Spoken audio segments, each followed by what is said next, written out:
This is a video for the assessment question for the topic portfolio. We're just going to be running through how to do the question. Before we move over to AutoCAD, let's just take a look at the question itself. So it says the map shows ground contoured at 5 meter vertical intervals. ABCD is the centre line of the proposed roadway, with O being the centre. So it's over there. Some of the specifications: the section of road between A and that should be B, sorry. B is a level at an altitude of 50 meters, and then section from D to E, so here to here, is falling uniformly at a level of 35 meters at E. So a few other things: using side slopes of 1 to 1 for cutting, 2 for embankments. So we'll move over to AutoCAD. There's the question itself in AutoCAD first, and here is the solution. So the first thing I done, as I was saying, is 1 and 1 for cut, and 1 is to 2 for fill. We're told that there are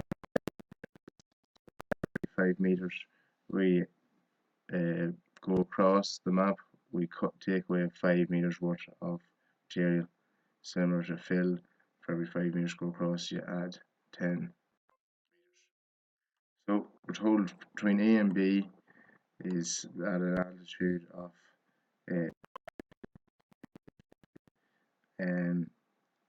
is 50 here too. So what you did was look, let's go 45, 40, 35, 35.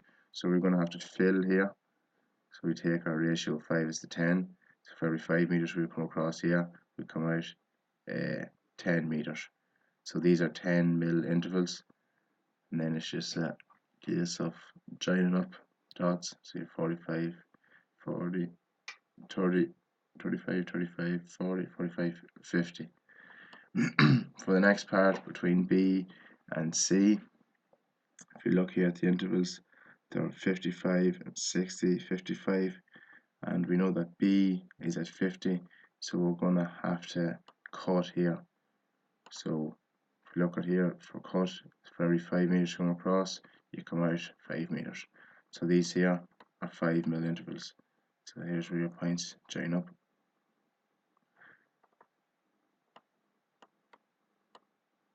Same again here for C and D. If we take a look here, 40, 35, 45. So we're going to have to fill again. So we only have to come out once because the roads are 50 here. And if you look, the 40, if I came out another 10 mil, it would never cross that 40 mil. So we only have to come out once, and we join that up. Then for D to E, it tells us that it's fallen at a uniform rate. Let's go back and check it. Fallen uniformly to a level of 35 meters at E. So if we go back to AutoCAD, so if you look here at their contour lines, we have 50, 55, 60, 65, 65.